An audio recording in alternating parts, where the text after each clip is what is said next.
Pernah nggak sih dengar orang ngeluh soal banyak masalah di sekitar kita? Sering banget kan? Tapi gimana kalau kita berhenti cuma nunjuk masalah dan mulai jadi orang yang merancang solusinya? Nah, itulah yang bakal kita kupas bareng-bareng hari ini. Gimana caranya jadi generasi solutif? Kelihatannya simpel ya pertanyaannya, tapi ini inti dari semuanya. Kamu siap gak buat jadi pemain utama yang menciptakan perubahan, bukan cuma jadi penonton? Kalau jawabannya iya, yuk kita cari tahu caranya bareng-bareng. Oke, jadi apa sih generasi solutif itu? Ini bukan cuma istilah keren doang loh. Ini tuh sebuah misi. Ini tentang kita, generasi muda, yang punya komitmen buat ngerancang solusi buat masalah-masalah sosial di sekitar kita. Dan dasarnya apa? Nilai-nilai Pancasila yang kita ubah jadi aksi nyata. Selama beberapa menit ke depan, kita bakal ngelewatin 5 topik penting ini. Kita mulai dari peran kita sebagai generasi baru, lalu kita bedah soal hak dan kewajiban, terus kita lihat apa aja alat yang kita punya, lanjut ke cara ngubah masalah jadi solusi, dan yang terakhir, gimana kamu bisa langsung bertindak. Yuk, kita mulai dari yang pertama, peran generasi baru. Sadar atau enggak, posisi kamu tuh bukan cuma sekedar siswa, kamu punya peran strategis yang penting banget di masyarakat. Coba deh lihat ini, kamu itu punya 3 kekuatan super. Pertama, sebagai agen perubahan. Kamu punya energi dan idealisme buat ngajak teman-teman ke arah yang lebih baik. Kedua, sebagai kontrol sosial. Kamu punya suara buat mengkritik hal-hal yang gak adil. Dan ketiga, sebagai kekuatan moral. Kamu bisa jadi contoh nyata dengan menaati aturan. Keren kan? 3 peran ini adalah kekuatan terbesarmu. Nah, setelah kita tahu peran kita yang keren itu, saatnya kita lihat inti masalahnya. Hak yang dilanggar dan kewajiban yang sering diabaikan. Disinilah biasanya masalah muncul. Coba deh bayangin, ini tuh kayak 2 sisi mata uang yang nggak bisa dipisahin. Di satu sisi, ada hak orang lain yang dilanggar, di sisi lainnya ada kewajiban yang kita abaikan. Keduanya ini saling berhubungan dan jadi akar dari banyak masalah. Biar lebih ngena, coba kita lihat kasus nyata ini. Tentang Rina. Dia diejek cuma karena kondisi ekonominya. Ini bukan sekedar bercandaan biasa. Ini udah pelanggaran hak dia buat merasa aman dan dihargai. Dan yang lebih ngerinya, cerita kayak gini bisa jadi lagi kejadian di sekitar kita sekarang juga. Kasus Rina itu cuma salah satu contoh. Di lingkungan sekolah aja, pelanggaran hak bisa banyak banget bentuknya.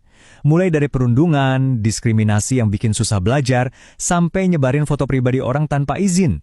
Mungkin beberapa dari kita pernah lihat atau bahkan ngerasain sendiri. Nah, sekarang coba kita ngaca sedikit. Ada juga kewajiban yang sering banget kita lupain kan?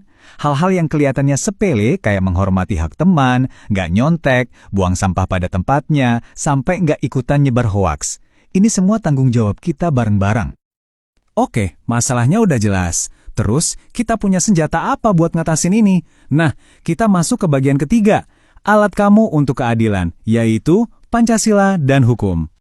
Dan ini nunjukin kalau Pancasila itu bukan cuma hafalan di sekolah ya. Sila kedua, kemanusiaan yang adil dan beradab, itu landasan kita buat menghormati hak asasi manusia. Terus sila kelima, keadilan sosial, itu yang mendorong kita buat negakin hukum yang adil. Jadi Pancasila itu kompas moral kita buat bertindak. Dan bukan cuma itu, secara hukum kita juga punya pegangan yang kuat banget. Undang-Undang Dasar 1945, apalagi di bab XA tentang hak asasi manusia. Ini bukan cuma tulisan di atas kertas, ini jaminan paling tinggi yang ngelindungin hak-hak kita sebagai warga negara. Sip, alatnya udah ada. Sekarang, gimana cara pakainya? Kita masuk ke bagian 4, mengubah masalah jadi solusi. Anggap aja ini buku panduan strategis kita. Jadi strateginya gimana? Gampang Pok, cuma 3 langkah aja. Pertama, pencegahan. Kita edukasi orang-orang sebelum masalahnya muncul. Kedua, penanganan. Kalau masalahnya udah kejadian, kita bantu selesaikan, misalnya lewat mediasi. Ketiga, tindak lanjut. Kita dukung korbannya dan kita bimbing pelakunya biar nggak terulang lagi. 3 langkah ini adalah resep jitu kita. Oke teman-teman, kita udah sampai di bagian akhir. Dan ini yang paling penting. Sekarang giliran kamu buat bertindak. Misinya dimulai dari sekarang. Jadi kita rangkum ya, kamu udah tahu peranmu sebagai agen perubahan. Kamu punya alatnya, Pancasila dan hukum. Kamu juga udah tahu strateginya. Sekarang, kamu bisa berhenti cuma jadi penonton masalah dan mulai jadi perancang solusi. Nah, sebagai penutup, aku mau kasih satu tantangan kecil buat kamu. Coba pikirin baik-baik.